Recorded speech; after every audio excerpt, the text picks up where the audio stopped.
All right, what's up, everybody? Hope everybody's having a great, Wednesday? Happy Wednesday evening, everybody. Welcome to Indie Answers.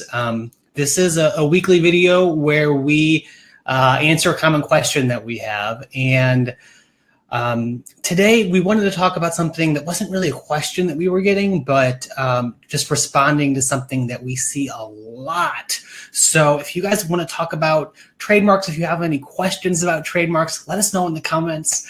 I see a couple people tuning in now. So if you are watching, go ahead and let us know in the comments that you are and where you're watching from. Excited to see who hops on live here. So let's get to it. We wanted to talk about that circle R mark. Have you guys seen this before? I know a lot of my clients and followers who have been following me for a while, they get what this is. They know kind of the deal here. But if what this trademark symbol or what this R with a circle around it means that it's a registered trademark. And a lot of people have been scheduling consultation calls with Indie Law saying, I want a registered trademark. And this video is to kind of put the brakes on that kind of thinking. We're talking about it for a couple of reasons, but one is because of this hilarious Velcro brand video that's just gone viral. I think it's like number 42 on YouTube right now. If you guys haven't seen the Velcro brand video, we'll put a link up to it in the comments. But basically, they are fighting what's called genericide, which sounds kind of like genocide. So it sounds kind of really scary. But basically, they have to make sure that people are distinguishing the Velcro brand from what it means generically. Because right now, people are calling things Velcro when it's not actually the material coming from Velcro. That's not really what we're getting into today. But because of this idea about registered trademarks, and especially because I've been getting calls about it, we wanted to take some time to get into it. If you are confused about trademarks in general, if you feel like you have a lot of questions, just go ahead and type the word trademarks in the comments, and that way I'll know to follow up with you and happy to answer any questions that you have here. But let's get to it. Oh, let's see here. Misty, thanks for tuning in. And she looks like she linked up the video to that Velcro video. It's pretty funny. You guys should watch it. But let's talk about the sex appeal of this circle R mark. And this is what typically happens when I get this type of consultation call. They call me up, they explain what they're doing, and they're like, I really want to register like my business name as a trademark. And we talk about it. We talk about what it involves. And at the end of the day, a lot of them, they understand business law and the law enough to be like, I know I've seen this R with a circle around it. And honestly, they don't say this, but it's kind of badass. It looks pretty legit.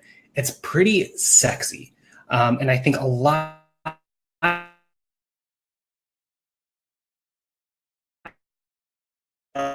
they're really caught onto this idea of, I want this trademark because it looks cool.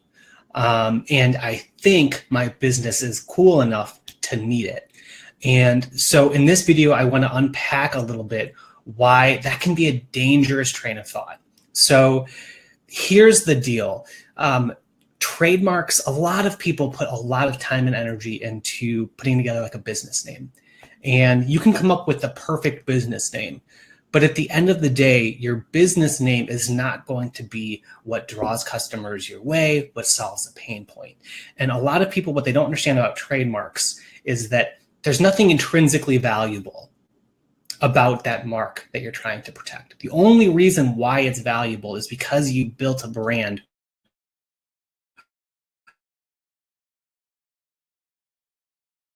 If you guys in the comments, I think we're doing okay here. But what I tell people during those calls is, look, let's say tomorrow you got a cease and desist letter, and you were basically told that you had to stop using your business name. Obviously, that would suck. You'd have to think of a new business name. You'd have to get new business cards, a new website, all of this stuff. But are you at a stage in your business where you would actually lose followers and customers, and it would affect your bottom line to have to change your branding. If you're not at that place yet, then you probably don't need to be chasing this R with a circle around it. Now is a good time for me to say that this is all legal information. This is not legal advice. Got to give that disclaimer that I am a lawyer for creative businesses especially. But through this video, I'm not your lawyer. This is just some legal information, sharing, a common conversation that I have with clients and potential clients over the phone. And let's see, Melissa's got a question here that says, what about if it's a broad name that has room for growth? Melissa, maybe you can comment, you can elaborate on what you mean there. If you're thinking of a business name, maybe what you're thinking is what you might fit under that name is pretty broad and you see room for growth. Here's the deal. Trademark rights actually, they're triggered, they're created without getting this actual federal trademark registration. And I'm going to pop some links to videos that Indie Law has done in the past that can answer some of these more fundamental questions about when you should register a trademark, what a registered trademark is, what's the deal with all these different symbols, because it's pretty complicated. But at the end of the day, you just want to make sure that when you're looking into the idea of registered trademarks, you're really thinking about the bottom line business implications, because you guys, I've been there too. There are parts of the business that sometimes seem like more of the fun side of business than the work side of the business. And I'm talking about things like coming up with your business name and your logo and your branding colors. And yes, there's obvious, business strengths and benefits to being really strategic about those things. But as a creative, and I'm sure you guys can relate to me, that stuff is kind of fun. And in the same way, it can be kind of fun and exciting. And it makes you feel like you've got your little corner of the universe to have a registered trademark. And that's true, but there's also a big responsibility that you take when you pursue a registered trademark.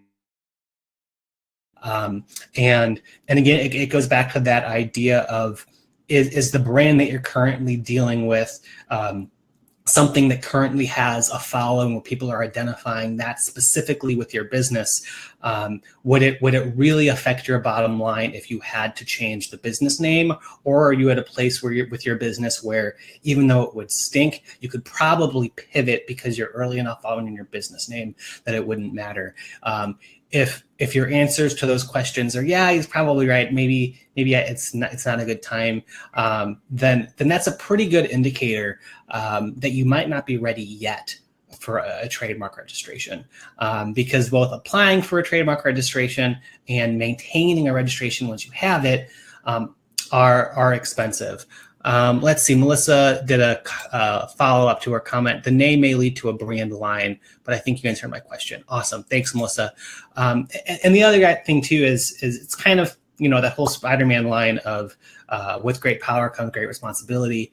And I always feel like I'm giving like superhero lines, and I'm not even that big of like a superhero guy, but I know that's a Spider-Man line.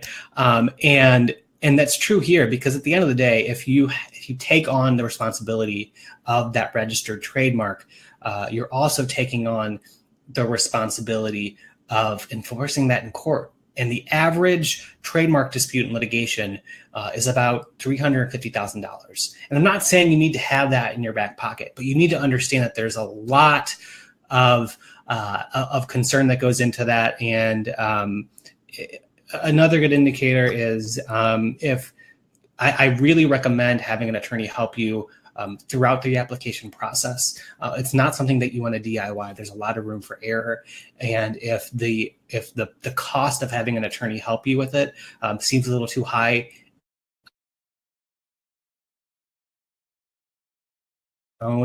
but there are a lot of dangers in doing so. And so if you can't afford to get help with it, that might also be a good indicator that now is not the right time yet. Again, if you guys are confused or you have any questions, go ahead and type the word trademarks in the comments, and I'll follow up, and hopefully we can get your questions answered. If you have any other questions that you'd like me to address in a future kind of Indie Answers video, let me know in the comments as well. Always looking for extra questions that we can tackle. Misty, thanks for the comment. She said you're totally a superhero in your own right. Love you, Misty. If you guys found value in this, please share it. This is one of the biggest, I don't want to say misunderstandings, but this is one of the this is one of those kind of like those mindset things that's going on that I see a lot with business owners as an attorney.